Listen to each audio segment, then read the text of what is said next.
the cane in your hand, what was going through your mind? You know, of course we heard what you said, but what was going through you? Man, we had did so much work to finally get respect from New York. Like, let's not bullshit. New York is the fucking Mecca. You understand me? It's the creator. It's the God of this hip hop shit. So when you finally get the stamp of approval, and that's what everybody outside of New York is going for. You got to know that part. See, you from New York, so you wouldn't know. So let me explain it to you. Every fucking rapper that ain't from New York, dream is to impress New York niggas. Because New York is the epitome of rap. They're the standard. They're the lawmakers. They're the ones who put it all in effect, who made this shit official like a referee with a whistle. So at that point in time, we had finally got to the point to where New York not only respected us, but they feared us. It's the difference between just respect, but when it's fear and respect, that's a long way. Because it's not only music, but it's streets. So at that time, I was like, you know, what makes sense is for us all just to be on one page, because we were trying to impress them. Now that we have impressed them and got their attention, let's work with them. But other people that I was with didn't really want to fuck with them like how I wanted to fuck with them. That's why I had to speak my mind and say what I've said, because I felt that we had done too much work to get New York to love us to throw it all away behind a comment. Right. If that makes sense. Oh, there it is. Snoop's voice, Snoop's sound is back. For some reason, your sound was kind of crazy for a second. I always heard rumors that you were the reason that Tupac wound up on death row. Is that true?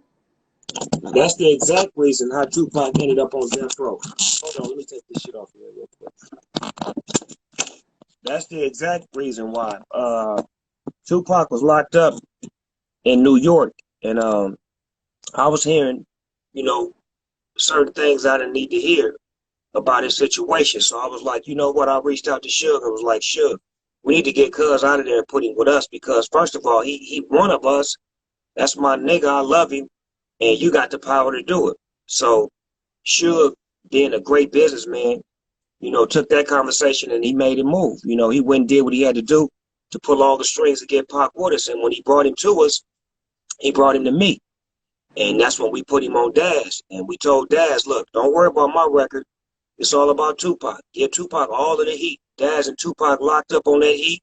Tupac came out to my house in Claremont. He used to go to court with me every day in the back of my Rolls Royce. We used to ride to court.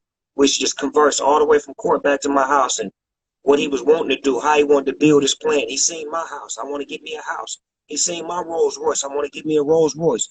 So once he learned from me, he began teaching me. See, it's okay to be taught, and it's okay to learn. He started teaching me how to be more militant minded, how to be more of a structured general, and to have my soldiers up under me, and how to move and how to dress and how to talk and how to, you know, in front of media. Because I used to have my head down talking to media. I was shy. He showed me how to keep my head up and communicating. You know, it's certain things that he taught me that you wouldn't know if I didn't tell you. And I'm telling you, he taught as well as he learned, and I learned as well as I taught. Being that you knew Tupac so well, what would Tupac be doing or saying if he was here today?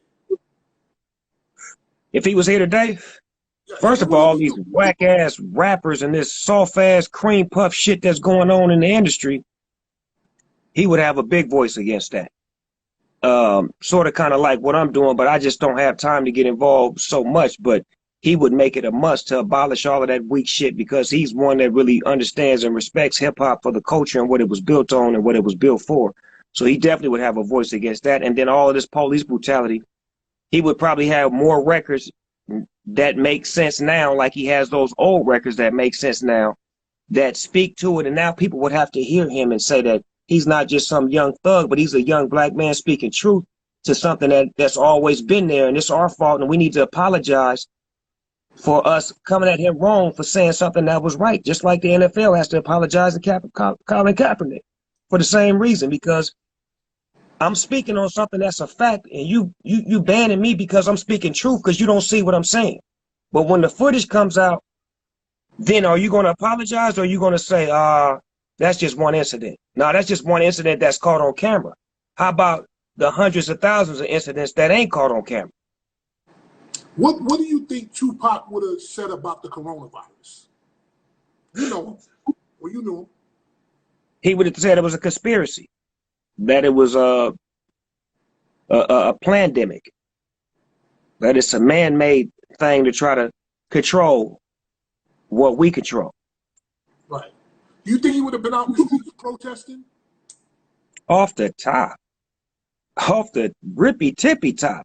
If I was protesting in 92, 429, 92, the day the niggas took over in LA, frontlining, I can't say who was out there with me because I don't want to tell nobody, but I damn sure was out there getting mine in. And you know what I'm saying? The whole hip hop community and real life community was getting it in. So from there to now, definitely.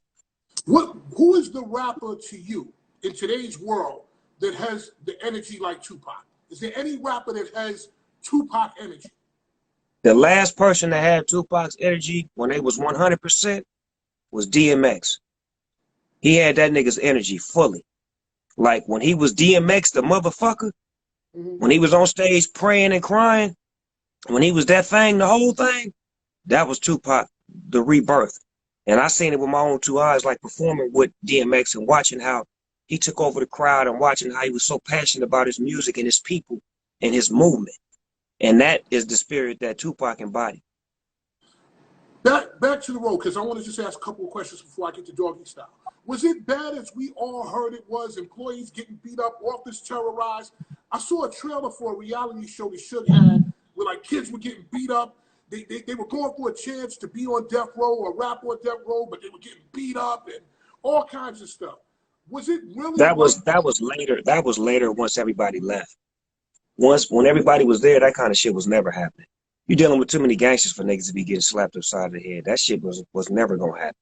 First of all, everybody in there was gangsters, so it wasn't no weenies in there. There was a couple of R&B niggas that was weenies, but as far as the rappers wasn't having that shit. Wasn't no rappers getting slapped upside of the head. That shit happened after when everybody left and people was trying to get on the road, and this was some of the things that some of the tactics that they were using to try to get people over there, and you know, buying into the fact that some of those incidents did happen, but never them against artists. It was, you know, somebody versus somebody. It was never like Suge just whooping on an artist like that. That wasn't his forte. It had to be a reason for Suge Knight to put his hands on it. You know, Suge Knight was taught by Gene Griffin. Gene Griffin used to be my manager. And I lived how Gene Griffin got down for many years as a rap artist on Teddy Riley's label, GR Productions. So I knew it was kind of going to go that way. I do think this. Had there been less violence, less everything, I think Suge would have ran the entire business. Think about it this way. Dre begat you. You begat DPG and Eastsiders. Dre begat Eminem. Eminem begat 50 Cent, G-Unit, and Game. Mary, Jodeci, everybody wanted to come over there because he was getting the people the money that they were supposed to get. Do you think, had he changed just a little bit, would he have been that powerful as what I'm saying? I think if Suge Knight would have made Snoop Dogg the president of Death Row Records, he'd still been out of jail, and Death Row Records would have been the biggest label in the world. Because I was the politician. I was the bridge to the gap. I was the one who had the relationship with Puffy and Biggie and every other artist that he didn't have a relationship with to make it beautiful and make it okay. But it was certain, you know, rules and regulations that went with the code of this G shit that they wasn't willing to bend or to break for nobody. And when you're doing business, you got to leave the G shit outside. It's got to be business. You know, the first time the first and only time I interviewed Suge Knight, there was a very dark vibe around him. And I remember being in the room with Suge Knight, and I felt the presence of darkness, almost like it just was very, very dark and very dark. Like, well, you got to understand, for a man like that, that's a lot of pressure he had to deal with. You know, I give him a lot of credit because I look at all the great things he did. And what people don't understand is when you become a boss overnight and you're responsible for basically the whole industry, because the whole industry is watching you, sometimes you could tend to lose focus and, you know, drift away. And I don't think he was putting the best people around him. Like you say, Dr. Dre keep people around him and he pressed for certain things out of them. I don't think Suge was aiming for that. He was giving hope and giving chances to people who would never have a job, who would never go on the road, who would never, be able to get that opportunity. And that sometimes becomes a risk because you're putting people into a business that don't have a business mind, that have a street mind, and that sometimes overweighs the business values. And they rubbed off on Suge instead of him rubbing off on them. And That, that's just the beauty and the curse of it all. You know what I'm saying? You got to rub off. And what I learned from Suge is that business, and to be my own owner and my own guy, and to be my own voice. I learned the great things from him. The bad things I don't, tend to talk about or to take with me, because I learned a lot of bad things from a lot of people, including my parents, including my grandparents, my cousins, uncles. But they not to blame. It's me if I do something bad. and maybe that's what it was. Maybe it was just a dark time, a lot of dark energy. One record that we always talk about from Snoop in New York is the record New No. It felt like a diss record, and I didn't understand why you did it. It was very odd to me. What was the Let me story? let me get the dynamics to that New York record. When the New York record was first done, it was produced by DJ Pooh. It was actually a Biggie Smalls St. Ives commercial, and you can run the Google on that. That was a Biggie Smalls beat for a St. Ives commercial that DJ Pooh flew him out to do a commercial, because St. Ives was the people that was paying rappers back then, and we fucked with Biggie and we liked Biggie. So Pooh, my right-hand man, gave Biggie the beat. So when I heard the beat and heard Biggie on it, I told Pooh, let me get that beat. He was like, all right, cool. Biggie ain't using it for his album. It was just for the commercial. I take the beat, put the hook on it, Corrupt put lyrics on it. We fly to New York probably about a month later. I go see Russell Simmons. We're in the back of a limousine. And I play the record for Russell. And Russell like, this motherfucking record is a hit. I'm like, yeah, nigga, we love Grandmaster Flash. And that's where I got it from. The hook is from Grandmaster Flash. So I'm like, I love them niggas, man. You know what I'm saying? Back to me showing love again. So I'm like, all right, cool. We're going to shoot the video in New York, nigga. We're going to bring lowriders and everything out here. Russell was like, that'd be a dope idea. I help you get some of the rappers. Cool. So we finally scheduled it to come back out there to shoot the video. Get to New York. Go to Hot 97. Funkmaster Flex is on the air. We try to get up to go see him. We get froze. They don't let us up. We ain't tripping. We like, maybe he, interviewing him. Maybe we should schedule it or whatnot, but we don't get up. So we like, cool. We go back to the video shoot. We shooting in Red Hook, Brooklyn. Now, we turn on Hot 97. We hear Biggie Smalls on the radio. Red Hook, Brooklyn. Stand up. Tupac and the Dogg Pound shooting a video in Brooklyn right now. Did you ever feel nervous that because he said that you were in danger? No, because I felt like I had a great relationship with Biggie, and I felt like we were showing love by doing the video. First scene we shot when we first got there was at Times Square. We had the lowriders at Times Square. A couple of New York rappers showed up. We was out there showing love, shooting the video in New York, letting niggas know. We didn't have social media back then, so we couldn't go on Instagram and be like, hey, my niggas, show up. The only word of mouth was through the radio station. So if we can't get to the radio, we can't get to the people. But remember what I just told you. Biggie gets on the radio after we can't get on the radio and says what he says. Now we go to Red Hook and we shooting. One of my homies from Naughty by Nature tell me, hey, dog, I wouldn't shoot the video over there. I would, bounce. I'm like, nah, we good. So now my daddy's a Vietnam vet.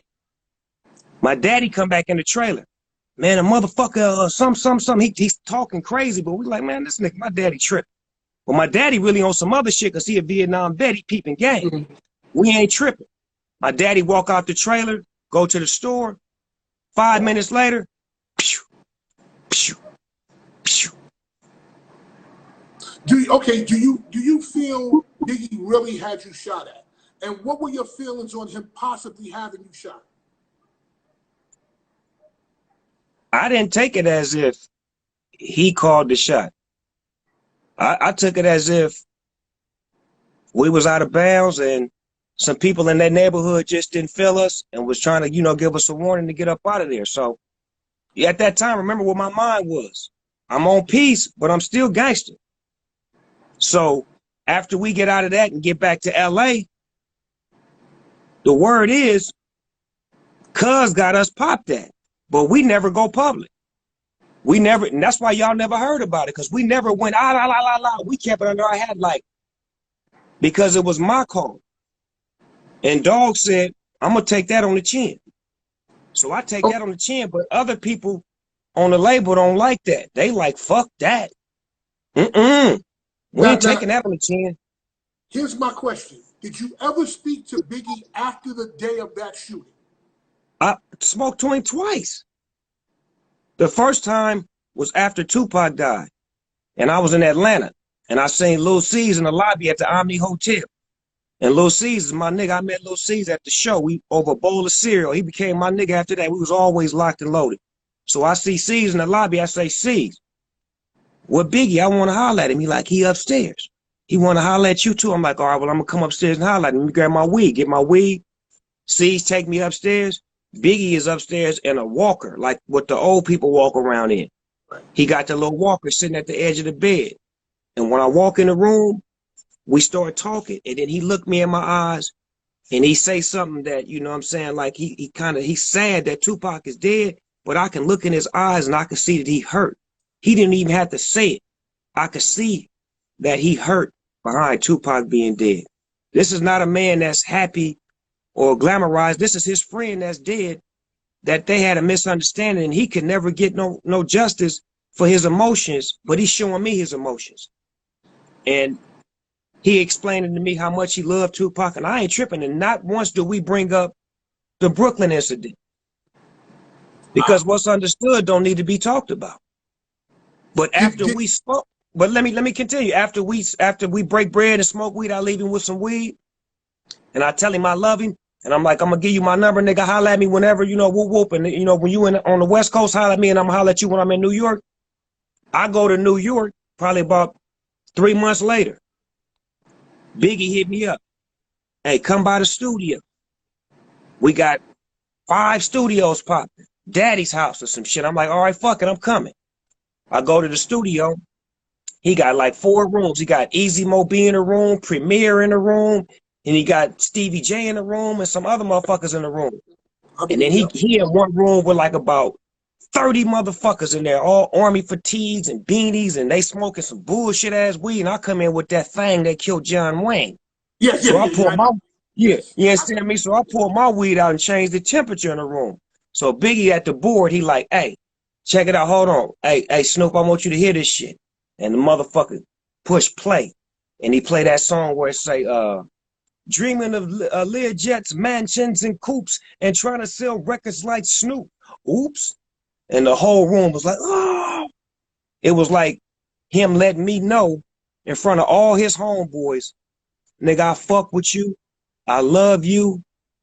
And I ain't gonna never have a problem with you. So from that day forward, me and his situation never was a situation to begin with, but we had that understanding that that's all in the game of war. You feel what I'm saying? You win some, you lose some. Tupac made the same claim that Biggie had him shot, which I personally don't believe. Did the two of you ever talk about both shootings? And if so, what was said and how did Tupac feel about it? That when I was saying that other people on the label didn't agree with me, that's what I'm talking about. As far as like, he felt like I should have been more, you know, mad about the situation. When, remember, I just beat a murder case, so I really had different kind of emotions.